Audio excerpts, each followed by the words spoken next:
understand object-oriented programming principles. There are four principles. The first one is abstraction, the second one is encapsulation, the third one is inheritance, and the fourth one is polymorphism. These four principles are considered to be four pillars of object-oriented programming languages. And these are the key concepts any object-oriented programming possesses. So let us straight away get into the principles. The first one is abstraction. Abstraction refers to the process of hiding certain details and showing certain essential informations to the user.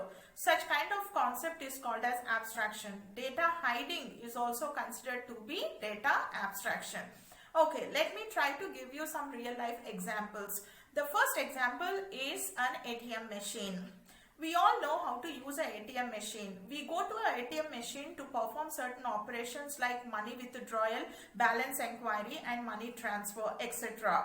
But we don't know how actually the ATM machine performs these operations. We only know how to use it. So the implementation details or how the ATM works is hidden from the users like us.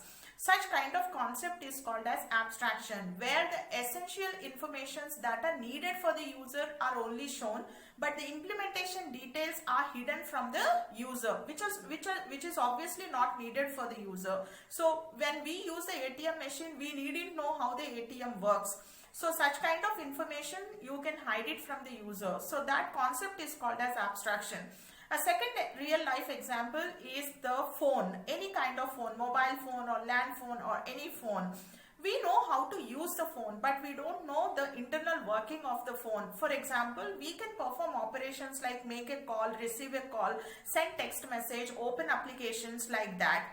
But we don't know how the mobile phone is actually performing these operations. Such kind of concept is called as abstraction, where we are showing only how much we have to show. We are exposing only certain important details to the user rather than the implementation details. So you can achieve this in Java by simple coding.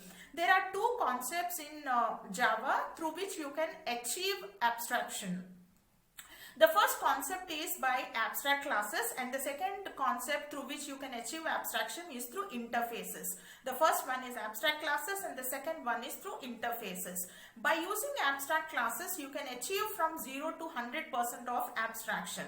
And by using interfaces, you can achieve 100% of abstraction. So by just coding and using the concepts of abstract class and interfaces, you can achieve abstraction in your programs. And what are the advantages or benefits that you get with abstraction? The first advantage is that you can increase the security of an application by showing only important informations to the user.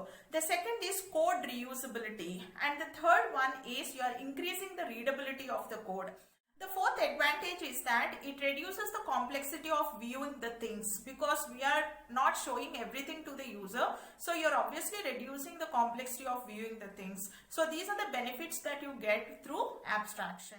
The next principle is encapsulation. Encapsulation in Java is the mechanism of binding or wrapping data and the code acting on the data together into a single unit called class. The data that I am talking about here is called as the variables, and the code that I am talking about is called as methods. In encapsulation, the variables of a class are hidden from the other classes and can be accessed only through the methods of their current class. Therefore, this is called as data hiding. To achieve encapsulation in Java, you have to do the following.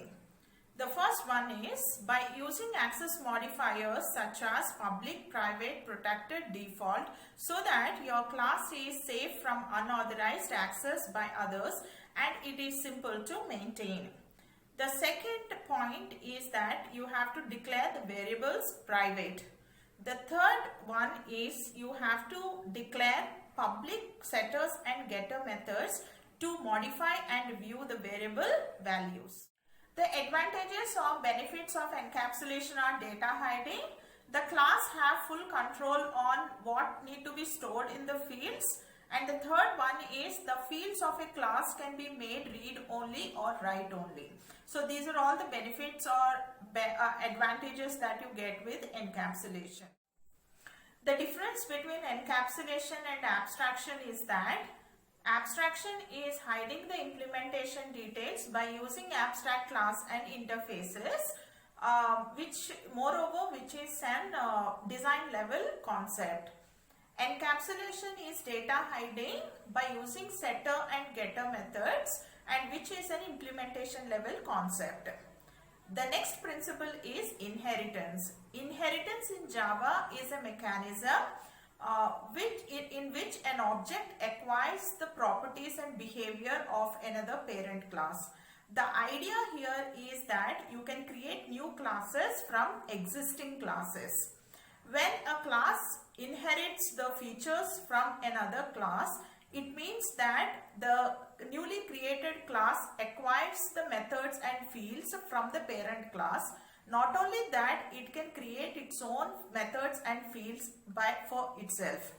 So, inheritance represents is a relationship. Is a relationship is the parent and child relationship, and extends a keyword specifies the parent and child relationship. For example, you can say Pulsar is a bike. Here, bike is the superclass and Pulsar is the subclass, meaning that Pulsar acquires all the methods and fields from bike class, as well as Pulsar has its own specialized methods and fields. Another example can be strawberry is a fruit, meaning that strawberry is the subclass and fruit is the superclass. Strawberry acquires the methods and fields from the fruit class, and as well as strawberry has its own specialized methods and fields. This property is called as inheritance. Here I have used two basic terms. Those are superclass and subclass. What is a superclass? Superclass is a class from where a class acquires its features. Subclass is a class which acquires the features of a parent class. Subclass is also called as a derived class, extended class, or a child class. There are three types of inheritance that Java supports. The first one is single inheritance, the second one is multi-level inheritance, and the third one is hierarchical inheritance. And what are the advantages or benefits of inheritance? The advantage of inheritance is code reusability. Java supports usage of code again and again. So a class can be used again and again in Java, which is supported through inheritance.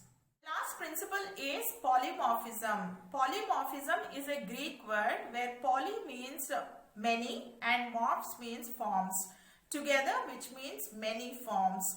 Let me give you a real life example of what is meant by polymorphism.